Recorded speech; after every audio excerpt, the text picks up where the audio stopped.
बिस्मिल्लाहिर्रहमानिर्रहीम अस्सलाम वालेकुम। की हाल चाल है सब का? खैरियत नाल ठीक ठाक हो? उम्मीद है तुम सब खैरियत ना होगे, ठीक ठाक होगे, खुश होवोगे। मैं मोहम्मद अंसर ते तुसीं देख रहे हो पिंडू व्लॉग।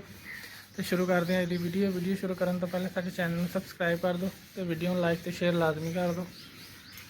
रात जाग जाग के हुण हले अखां नहीं खुलन दियां, हले भी नींद आई जाती है। तो चलते हैं अज की वीडियो शुरू करते हैं।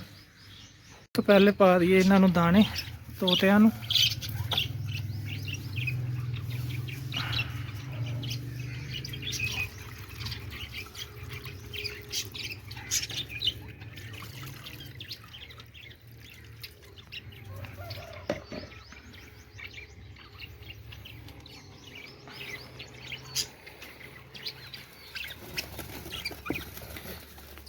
किसी जने के अंडे खराब हो गया तो उन्होंने बाहर सुट दिते। चलो जी पहले पा दईए इन्हों दाने।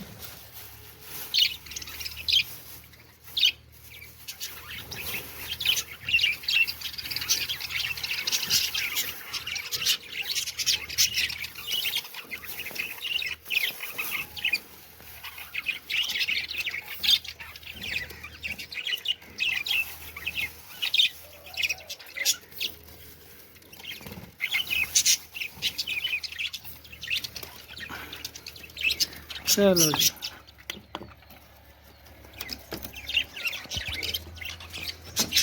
Hello hello.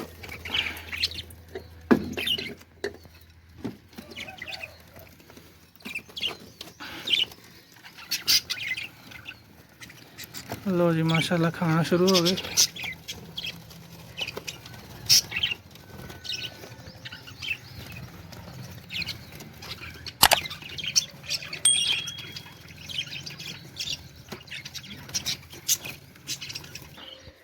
रात को सोईदा था कि मच्छरदानी ला ली दी कि मच्छर ना लड़े। यह हैगी मेरी ते इधर मामू सुते हुए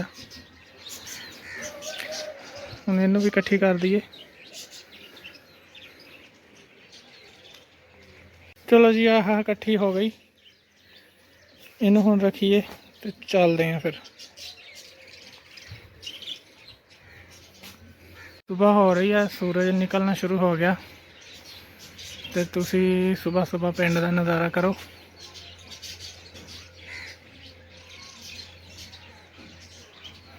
सामने मस्जिद मीनार नज़र आ रहे हैं। घर सुबह सुबह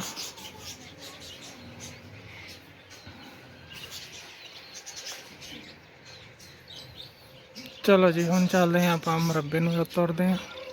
कैसरी गोया चाह रहा है। कल भी बड़ा दलील हो गया। की होया सी? पट्ठे को न चवावे, उत्थन कतूड़ी चवावे। तो तेनू मैं आख्या तो सी तरीका। और पट्ठे तो मैं खुद को तरीका लड़ा रहा। हाँ तूड़ी तो केड़ा तरीका लड़ा। हाँ ये तो है, तूड़ी औखी कर दी है। मुंडा गोया चक रहा सुबह सुबह। हाँ, ये भी नेट से जामनी चाहिए। जाएगी जाएगी। टोकरी बाहर बाहर के मुड़ के रेड़ी तो सट्टेगा। हाँ कला चक्कू है आ जाती पई है रेड़ी ते, मुड़ा गई है। हाँ वग गई है रेड़ी ते।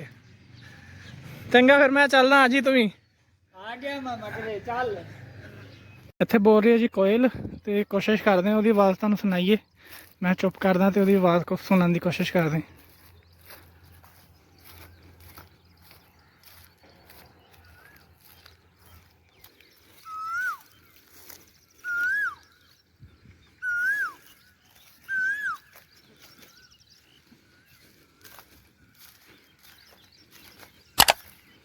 सामने जो दरख्त दिखा रहे हैं ना, ये उत्ते बैठी हुई है।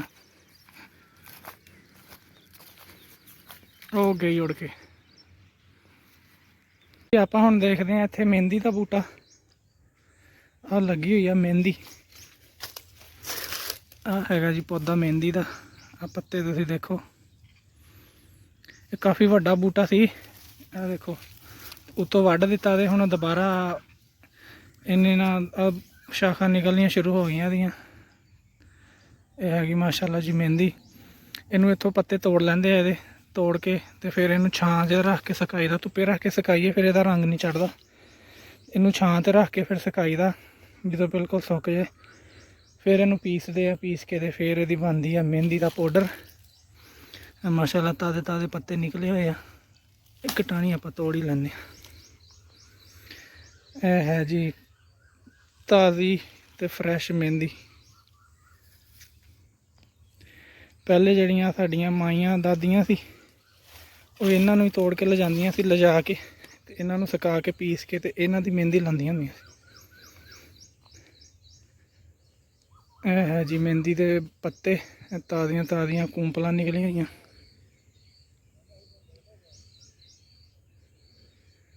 ਇੱਧਰ ਅੰਬ ਲੱਗੇ ਹੋਏ ਆ ਮਾਸ਼ਾਅੱਲਾ, ਦੇਖੋ ਕਿੱਡੇ ਕਿੱਡੇ ਵੱਡੇ ਹੋ ਗਏ ਆ ਜੀ, ਕਿੱਡੇ ਕਿੱਡੇ ਵੱਡੇ ਹੋ ਗਏ ਅੰਬ। ਹਜੇ ਇਹਨਾਂ ਨੇ ਅੰਬੀਆਂ ਹੀ ਗਿਣਿਆ ਜਾਣਾ, ਤਾਂ ਤੋੜਦੇ ਹਾਂ ਆਪਾਂ 2। ਲੋ ਜੀ ਇਹ ਅੰਬੀਆਂ ਟੁੱਟ ਗਈਆਂ। ਫਿਲਹਾਲ ਇਹਨਾਂ ਦੇ ਵਿੱਚ ਬਾਅਦ ਦੁੱਧ ਜਿਹਾ ਨਿਕਲਣਾ। ਇੱਕ ਤੇਜ਼ਾਬ ਵੀ ਹੁੰਦਾ, ਇਹਨੂੰ ਪਤਾ ਨਹੀਂ ਕਿਹੜਾ ਤੇਜ਼ਾਬ ਕਹਿੰਦੇ ਆ। ਅਗਰ ਇਹ ਬੰਦੇ ਦੇ ਜਿਸਮ ਤੇ ਜਾਂ ਮੂੰਹ ਤੇ ਲੱਗ ਜਾਏ ਨਾ ਤੇ ਉਹਨਾਂ ਨੇ ਹਿੱਸਾ ਜਲਾ ਦਿੰਦਾ, ਜ਼ਖਮ ਜਿਹਾ ਹੋ ਜਾਂਦਾ। ਇਸ ਕਰਕੇ ਜਦੋਂ ਕੱਚੇ ਅੰਬ ਅਸੀਂ ਤੋੜੀ ਦੇ ਤੇ ਇਹਨੂੰ ਪਹਿਲੇ ਹੀ ਤਾਂ ਥੱਲੇ ਸੁੱਟ ਦੇਈਦਾ। ਇੱਕ ਕਿਸਮ ਦਾ ਤੇਜ਼ਾਬ ਵੀ ਹੁੰਦਾ ਹੈ, ਹੁਣ ਇਹ ਨਹੀਂ ਪਤਾ ਕਿ ਕਿਹੜਾ ਤੇਜ਼ਾਬ ਹੁੰਦਾ ਹੈ। ਦੇਖੋ ਤੁਸੀਂ, ਹਲੇ ਇਹ ਅੰਬ ਛੋਟੇ ਛੋਟੇ ਹੈ ਨਾ, ਅਗਰ ਇਹ ਵੱਡੇ ਹੋਣਗੇ ਤਾਂ ਇਹਨਾਂ 'ਚੋਂ ਹੋਰ ਜ਼ਿਆਦਾ ਨਿਕਲੇਗਾ। ਤੁਸੀਂ ਦੇਖ ਸਕਦੇ ਕਿੰਨਾ ਬੜਾ ਨਿਕਲਿਆ ਇਹਦੇ ਵਿੱਚੋਂ। ਤੇ ਜਿੱਦਾਂ ਜਿੱਦਾਂ ਅੰਬਾਂ ਨੇ ਵੱਡੇ ਹੁੰਦੇ ਜਾਣਾ, ਇਹ ਤੇਜ਼ਾਬ ਜਿਹਾ ਵੀ ਜ਼ਿਆਦਾ ਹੁੰਦਾ ਜਾਣਾ ਇਹਨਾਂ 'ਚ। ਇਸੇ ਵਜ੍ਹਾ ਤੋਂ ਪਤਾ ਨਹੀਂ ਇਹ ਖੱਟੇ ਹੁੰਦੇ ਆ, ਇਸ ਕਰਕੇ ਤੇਜ਼ਾਬ ਜਿਹਾ ਨਿਕਲਦਾ। ਇਹ ਥੋੜਾ ਖਤਰਨਾਕ ਜਿਹਾ ਹੁੰਦਾ। ਅਕਸਰ ਬੱਚੇ ਜਦੋਂ ਕੱਚੇ ਅੰਬ ਖਾਂਦੇ ਨਾ ਤੇ ਉਹਨਾਂ ਦੇ ਮੂੰਹਾਂ ਤੇ ਲੱਗ ਕੇ ਤੇ ਜ਼ਖਮ ਜਿਹਾ ਕਰ ਦਿੰਦਾ। ਚਲੋ ਜੀ ਹੁਣ ਆਪਾਂ ਚੱਲਦੇ ਹਾਂ। ਲੋ ਜੀ ਨਹਾ ਧੋ ਕੇ ਤੇ ਹੁਣ ਆਪਾਂ ਜਾ ਰਹੇ ਹਾਂ ਸ਼ਹਿਰ। ਉੱਥੇ ਥੋੜਾ ਜਿਹਾ ਕੰਮ ਆ ਤੇ ਉਹ ਕਰਕੇ ਆਨੇ ਆ, ਤੇ ਆ ਕੇ ਫਿਰ ਗੱਲਾਂ ਬਾਤਾਂ ਬਾਕੀ ਕਰਾਂਗੇ। ਅੱਜ ਥੋੜਾ ਜਿਹਾ ਟਾਈਮ ਨਾਲ ਵਿਹਲੇ ਹੋ ਗਏ, ਤਕਰੀਬਨ 9 ਵਜੇ ਆ ਤੇ ਮੈਂ ਘਰੋਂ ਨਿਕਲ ਆਇਆ। ਹੁਣ 10-15 ਮਿੰਟ ਲੱਗਣਗੇ ਜਾਣ ਨੂੰ। 90 ਮੋੜ ਪਹੁੰਚਦੇ ਆ, ਉੱਥੇ ਕੰਮ ਸ਼ਾਮ ਕਰਦੇ ਆ ਜਿਹੜੇ ਉੱਥੇ ਵਾਲੇ ਆ। ਕੁਛ ਚੀਜ਼ਾਂ ਲੈਣੀਆਂ ਉਹ ਲੈਂਦੇ ਆ, ਲੈ ਕੇ ਤੇ ਮੁੜ ਕੇ ਘਰ ਵਾਪਸ ਆਉਂਦੇ ਆ। ਅੱਜ ਰਮਜ਼ਾਨ ਮੁਬਾਰਕ ਦਾ ਆਖਰੀ ਜੁਮਾ ਵਾ, ਆ ਕੇ ਜੁਮਾ ਪੜਾਂਗੇ। ਹੁਣ ਆਪਾਂ ਪਹੁੰਚਦੇ ਆ ਸ਼ਹਿਰ, ਫਿਰ ਉੱਥੇ ਜਾ ਕੇ ਗੱਲ ਕਰਾਂਗੇ।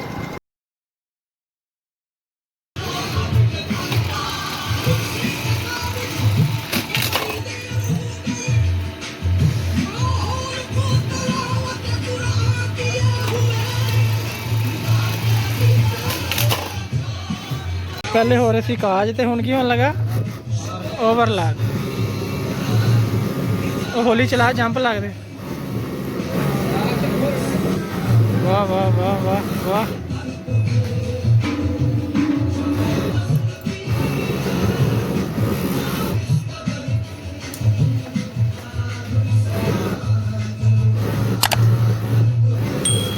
ਵਾਹ ਜੀ ਵਾਹ।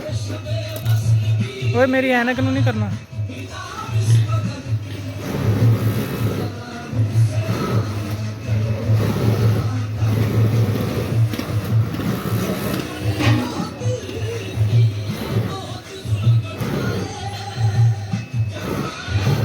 ਵਾਹ ਵਾਹ ਵਾਹ, ਸਪੀਡ ਤੇ ਸਹੀ ਆ ਤੇਰੀ, ਘੜੀ ਬਹੁਤ ਆਂਦੀ ਵਿੱਚ।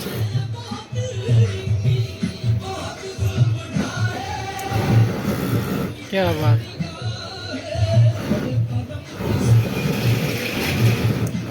ਚਲੋ ਜੀ ਆਪਣਾ ਸੂਟ ਹੋ ਗਿਆ ਕਿ ਰਹਿ ਗਿਆ ਥੋੜਾ ਜਿਹਾ?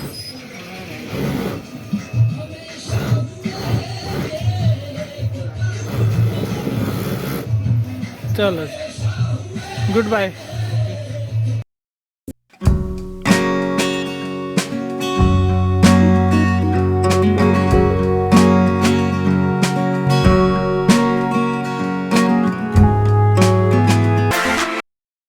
पहुंच आए हैं जी घर, तो लेकिन दरवाज़ा बंद आ। घर वाले मेरे ख्याल सो गए आ।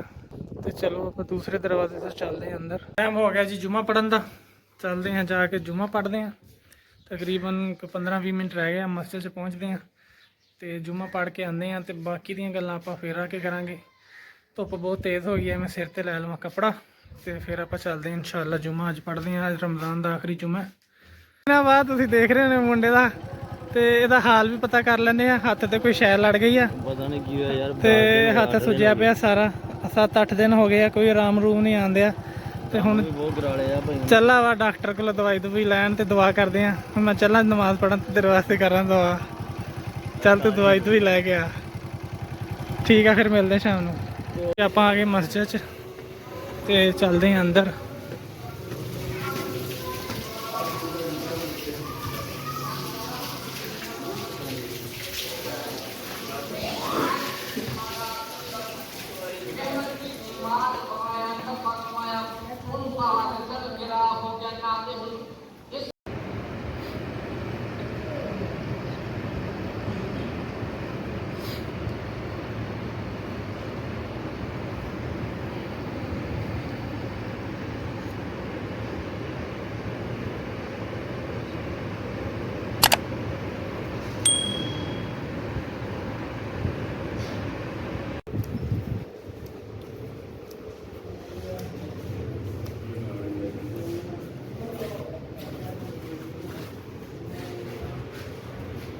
ਦੁਪਹਿਰ ਫੁੱਲ ਲੱਗੀ ਹੋਈ ਤੇ ਦੇਖੋ ਆਰਾਮ ਹੋ ਰਿਹਾ, ਕਿੱਦਾਂ ਆਰਾਮ ਸਕੂਨ ਨਾਲ ਸੁੱਤਾ ਹੋਇਆ ਬੇਫਿਕਰ ਹੋ ਕੇ। ਹੁਣ ਮੈਨੂੰ ਮੇਰੀ ਆਵਾਜ਼ ਸੁਣ ਕੇ ਤੇ ਅੱਖ ਖੋਲ ਲਈ ਆ।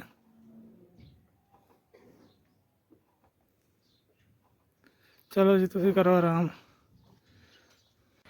ਉਮੀਦ ਹੈ ਕਿ ਸਾਡੀ ਅੱਜ ਦੀ ਵੀਡੀਓ ਤੁਹਾਨੂੰ ਚੰਗੀ ਲੱਗੀ ਹੋਵੇਗੀ। ਤੁਸੀਂ ਆਪਣੇ ਚੰਗੇ ਕਮੈਂਟ ਕਰਕੇ ਸਾਨੂੰ ਲਾਜ਼ਮੀ ਦੱਸਿਓਗੇ ਤੁਹਾਨੂੰ ਸਾਡੀ ਵੀਡੀਓ ਕਿੱਦਾਂ ਲੱਗੀ। ਤੇ ਅਸੀਂ ਇਨਸ਼ਾਅੱਲਾ ਮਿਲਾਂਗੇ ਤੁਹਾਨੂੰ ਅਗਲੀ ਵੀਡੀਓ 'ਚ। ਉਦੋਂ ਤੱਕ ਤੁਸੀਂ ਆਪਣਾ ਬਹੁਤਾ ਖਿਆਲ ਰੱਖਿਓ, ਖੁਸ਼ ਰਹੋ, ਆਬਾਦ ਰਹੋ ਤੇ ਆਪਣੇ ਹਮਸਾਇਆਂ ਦਾ, ਗਵਾਂਢੀਆਂ ਦਾ ਵੀ ਖਿਆਲ ਰੱਖਿਓ ਤੇ ਸਾਡੇ ਵਾਸਤੇ ਦੁਆ ਕਰਦੇ ਰਹੋ, ਦੇਖਦੇ ਰਹੋ ਪੇਂਡੂ ਵਲੌਗ। ਤੇ ਇਨਸ਼ਾਅੱਲਾ ਅਸੀਂ ਮਿਲਾਂਗੇ ਤੁਹਾਨੂੰ ਅਗਲੀ ਵੀਡੀਓ 'ਚ। ਉਦੋਂ ਤੱਕ ਰੱਬ ਰਾਖਾ। ਅੱਲਾ ਹਾਫਿਜ਼।